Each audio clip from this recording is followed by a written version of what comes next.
American adversaries, and you should too. Don't let me come and get you, because I'll kick your booty with my two-hand booty. All right, ladies and gentlemen, we're back. We're going our way back up the slippery slope.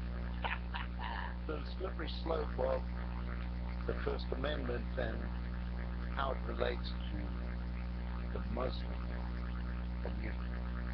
All right, and we'll pick up that conversation here in just a minute. That is all the time. Well, let's get around Lucas Mary's. He's back and got the Pariscope up and running again. You know, private cheese balls, I think, did a really good job. Private cheese balls did just fine. Patty, sir. Patty. Carl Jackson's in the studio. Jeff Sinison's on the bridge. I'm Christopher Hart. It's time for our Who Said That contest. You know how to play this, or in case you don't, we read a quote. You simply call us and tell us who said it. If you get it right, you get a $20 gift card to Cafe Positano and a My Liberty Threads t-shirt. And of course, My Liberty Threads t-shirts are made in America with American patriotic slogans upon them.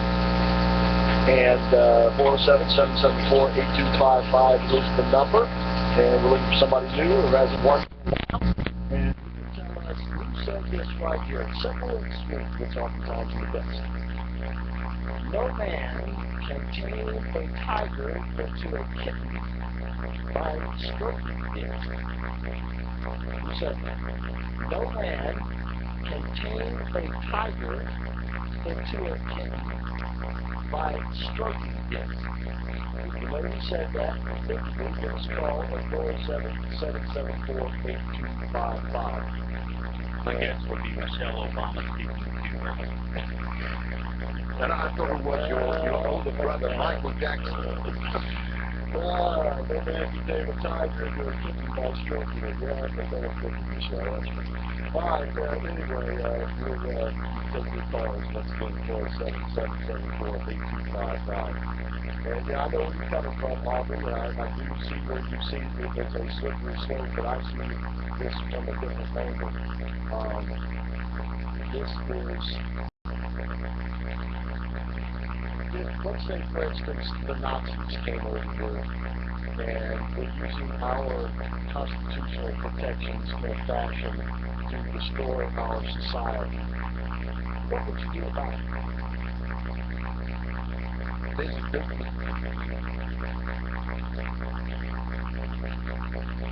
And declared war and non-declared. We know we're in a war, but it has not been declared. It has been by them. We have a president who has not declared war, and he will never declare war against Muslim countries. Right? But are we going to create determined campsites for this government? Are we going to put them in ghettos? Because you know what happens in ghettos? People breathe in ghettos. And the hatred increases in ghettos. And the ideology increases in ghettos. Have a look at Paris. You have got areas in Paris where only Muslims reside, right? And there are no-go zones. Even the police are too frightened to go in. Right. So, what if they have developing the same thing for this? The easiest way to stop that is to stop letting them in. Well, that's the beginning, and obviously that's part of the whole debate here. But then the other part of the debate is what about the groups that are here and the longer-term issue. And this was brought up by, this was when Ben Carson brought up the issue of would you vote for a Muslim for president? And he said no. And when asked why, he said because Sharia law is not compatible with the Constitution. Then he went on to say, but if this person could assure us and would swear allegiance to the Constitution, it'd be a different matter. But of course, is that what Obama did? But if you understand Islam, they are free to make any lie, cheat, and steal. Right. Once again, if it is incompatible with the Constitution, then it would seem to me that the Constitution is not meant to protect it. But if they came in on an H-1B visa or any other kind of visa, and their time is up, they need to go home. Well, I understand that, but there are Muslims in this country who were born in this country and never been to the Middle East. There is in prison populations. They call it the what do they call it, the black Muslims or something like that. Right. Where, and as a matter of fact, many of them in there turn their lives around. They become model citizens in the prison, if you will. But they also run gangs and things like that. But the point that I'm trying to make here, get back to the original point, is this. And that is that Islam is not here to comply with the Constitution. Islam is here to replace the Constitution with Sharia law. And it makes no bones about it. And in that sense, to me, it is not a religion. It is a political ideology, a political movement, a political party, if you will. And therefore, not freedom of speech is fine. But the protections that we offer in terms of religious protections, no. All right. I say no. All right, but if they have the protections of free speech, they can have free speech from the top of a minaret 5 times a day. The Supreme Court, in a decision over polygamy, said you can believe what you want, but that doesn't give you the right to go out and do it. Okay? So what we would say to them is, you're free to be a Muslim, but you're not going to get the protections that we offer other religions, because your faith seeks to overthrow our form of government. It seeks to undermine our very way of life. And we shouldn't be made to be tolerant and just sit around and wait for it to happen. I agree, and that's why the Constitution is the law of the land. So, Sharia law should never be allowed to be a law in this land. Now, you remember in Texas, we had a city council, or we had Muslims try and institute a Sharia council, and the mayor shut it down. And I tip my hat to that woman. All right? That's what needs to happen everywhere in this country. But you know damn well it won't. Yeah, there's got to be a three-pronged attack, and it's all wishful thinking, to be honest. We've obviously got to seal the borders. We've got the people that are on the watch list. We need to actually watch them. And honestly, you have a PC campaign run amok in college universities all across the United States.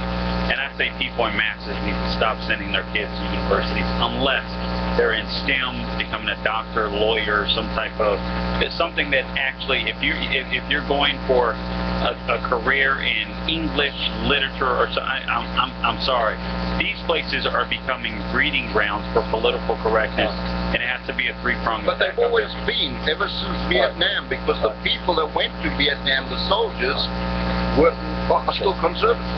But those that went to college, you will start to see in Central Florida, if you live in or travel in Orange County, Seminole County, and or Volusia County, you're going to see some billboards in the near future. As a matter of fact, the first ones went up Friday, the day before yesterday. And these billboards are there meant to tell you how Islam is a wonderful, peaceful religion. Right? Freedom of speech. That's fine. All right?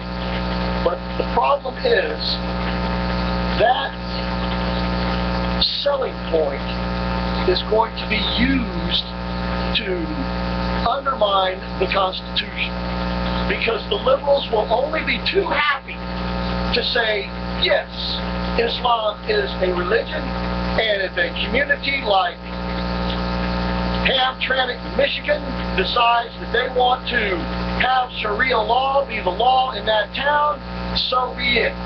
And because after all, Islam's a peaceful religion. They respect women. That's why they cover them from head to toe, don't you see? It all makes great sense. And you want to talk about slippery slope? That's the slippery slope. We're going down the slippery slope because in the face of all these terrorist acts, which are Islamic terrorist acts, which are called for by the Quran, as I read here last week, that this is not meant to comply with our way of life. It is meant to undermine it. But this is what the Democrats are doing all the time. But not only that, who was it that started proclaiming Islam as a religion of peace. That doofus George W. Bush. Thank you. Well, okay, but and now the question becomes, what do we need to do? And I really think that we have to start campaigns. We definitely have to push the fence. A candidate that isn't arguing for building a border fence, it just needs to go bye-bye. Another thing that we have to do is we have to start using tactics of Saul Alinsky. We have to start using ridicule and shame. Whether it's people like Whoopi Goldberg on The View comparing or giving this moral equivalency to Christianity, these people, and Madonna talking about we should love these Islamic terrorists unconditionally and they'll change. I think a large part of the battle is going to be ridicule and shame. And I think conservatives all around, whether you're in the political atmosphere, whether you're around your home, when you're speaking to family, when people start giving these moral equivalencies and all this kind of nonsense, it's going to be up to you to start shaming and ridiculing them in a loving way, because what we have to do is help them realize, okay, maybe this isn't a great idea to let terrorists in our freaking nation. All right, we'll be back on the other side of the break. Please don't go away. You got the American Adversaries 3-hour Sunday